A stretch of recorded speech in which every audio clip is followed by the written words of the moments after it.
Querido Yermo, you always had that same pinched look on your face when you held up blackening sweet bananas, green plátanos, sticky quenepas, and fuzzy tamarindos, and I always wanted to know why. You shouted their prices in a husky voice that cut through loud stereo speakers, a voice that flew over mountains to swoon hearts in distant villages, a voice that raised skirts like mischievous winds and spoke to the spirits with coarseness. Your handwritten signs were the most legible in the area, too.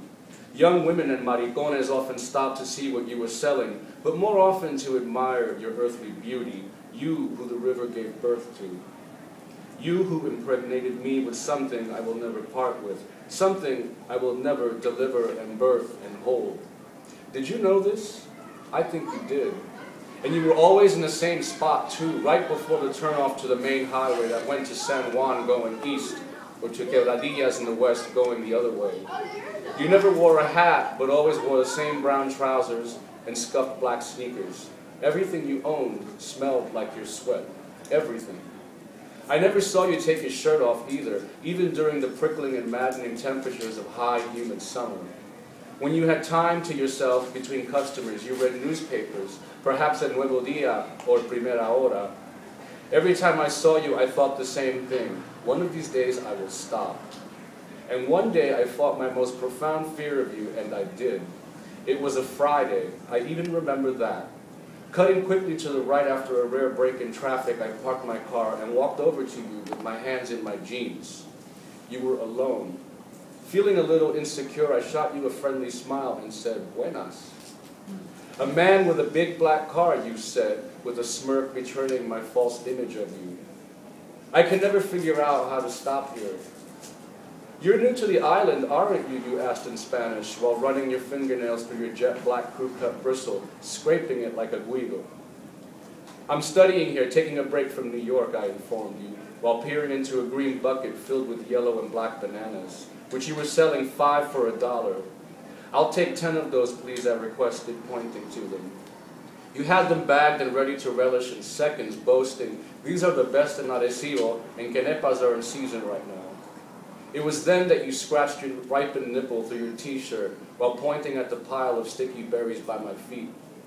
I picked up a bundle of the honey berries, or quenepas, and set the gluey bunch on top of the bananas. They look delicious, I mentioned, while breathing in the maddening incense of your scalp. Well, those are $3 a bag, you said, confident of their quality and steeper price. That's still a deal considering, I admitted, reminding myself that a few dollars was a lot of money to some people, that my Bronx working class upbringing was perceived as privilege to some islanders such as yourself, perhaps. What are you studying, you asked, catching me off guard. Marine biology. You, the most handsome fruit vendor I had ever seen, put a stiff index finger to your forehead and tapped it a few times, saying, "Everything I learned on my own." You wanted to challenge me in some uncertain way, and your intent was clear in the dark tone of your words. I wasn't in the mood to tread onto battlefields, not so soon. I wanted to feel warm in your presence, golden, satisfied. As long as we learn, who cares, right? I said, smiling. Your expression became severe. You then offered, "I can give you the tamarindo 6 for $1. "Then give me $2 worth and keep the change," I told you, holding out a $10 bill. You folded the bill and stuffed it in your pocket. I nodded to gesture that the transaction was over, and you grabbed my elbow before I could walk away. Looking me straight in the eyes, you said, almost threatening, "I have to get a ride back with you." "A ride to where?" I asked. "To bring the stuff back home. It'll be fast," you assured me, organizing your wares in the shrinking shade as if I'd consented.